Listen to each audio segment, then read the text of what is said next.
திருப்பத்தூர் மாவட்டம் ஜோலார்பேட்டை சட்டமன்ற தொகுதியில் கடந்த 2021ஆம் ஆண்டு நடைபெற்ற தேர்தலின் போது முன்னாள் அமைச்சர் கே.சி. வீரமணி தாக்கல் செய்த பிரமாண பத்திரத்தில் பொய்யான தகவல்கள் அளிக்கப்பட்டதாக காட்பாடியை சேர்ந்த ராமமூர்த்தி என்பவர் தேர்தல் ஆணையத்திலும் நீதிமன்றத்திலும் வழக்கு தொடர்ந்திருந்தார். இது தொடர்பாக கே.சி. வீரமணி மீது வழக்கு பதிவு செய்யப்பட்டு விசாரணை நடைபெற்று வந்தது. இந்த வழக்கை ரத்து செய்ய கோரி அவர் சென்னை உயர்நீதிமன்றத்தில் மேல்முறையீடு செய்த நிலையில் விசாரணைக்கு தற்காலிக தடை விதிக்கப்பட்டதாக கூறப்படுகிறது. இந்த நிலையில் நடைபெறவுள்ள 2026 சட்டமன்ற தேர்தலை முன்னிட்டு ஜோலார்பேட்டை தொகுதியில் போட்டியிட கே.சி. வீரமணி நேற்று வேட்புமனு தாக்கல் செய்தார். அவர் தாக்கல் செய்த தற்போதைய பிரமாண பத்திரத்திலும் தவறான தகவல்கள் இடம்பெற்றுள்ளதாக கூறி காட்பாடியை சேர்ந்த ராமமூர்த்தி மற்றும் ஜெயபிரகாஷ் ஆகிய இருவரும் அது குறித்து ஆட்சேபனை தெரிவிக்க நாற்றம்பள்ளி வட்டாட்சியர் அலுவலகத்திற்கு சென்றனர். அப்போது அங்கு திரண்டிருந்த அதிமுகவினர் இருவரையும் சரமாரியாக தாக்கியதாக கூறப்படுகிறது.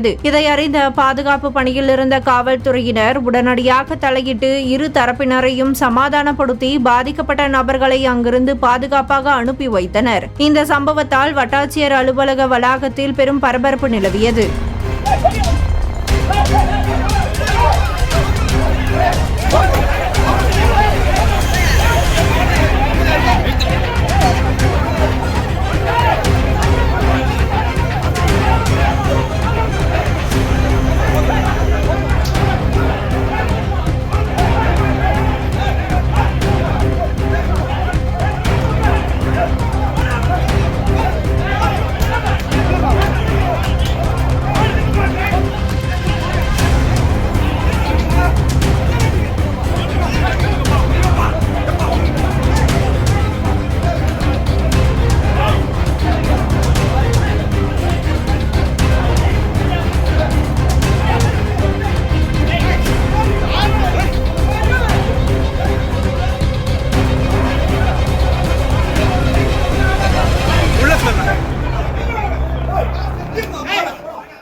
வீரமணி அவர்கள் அஃபிடேவிட் ஃபைல் செஞ்சிருக்காரு. அந்த அஃபிடேவிட்டில் வந்து தவறான தகவல்கள் இருக்கிறது தேர்தல் நடத்தும் அலுவலர் ரீட்டைனிங் ஆஃபீஸர்கிட்ட அப்ஜெக்ஷன் தெரிவித்து வந்திருந்தோம்.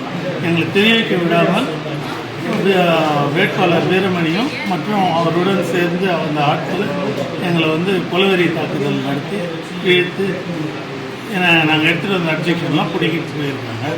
எங்களுக்கு பாதுகாப்பு இல்லாத சூழ்நிலையில் இப்போ ஆஃபீஸில் உட்காந்து யார் யார் அடிச்சதுன்னு தெரியுமா? வீரமணியும் அவர் கூட வந்திருந்த ஆட்களும் அவர் தூண்டிவிட்டு ஒரு 100-200 பேர் அடிக்கிறாங்க. காவல்துறை பாதுகாப்போடு எங்களை கூப்பிட்டு போகிறோன்னு உத்தரவாதம் அளித்து வண்டி கூப்பிட்டு போகும்போதே அவங்க எதிரிலே இழுத்து சொக்காலாம் பேச்சு கழுத்துலேயே இது பண்ணாங்க. ஃபோனெல்லாம் உடைச்சி அராஜகம் பண்ணுறாங்க. 100 பேர் 200 பேர் மேலே அடிக்கிறாங்க.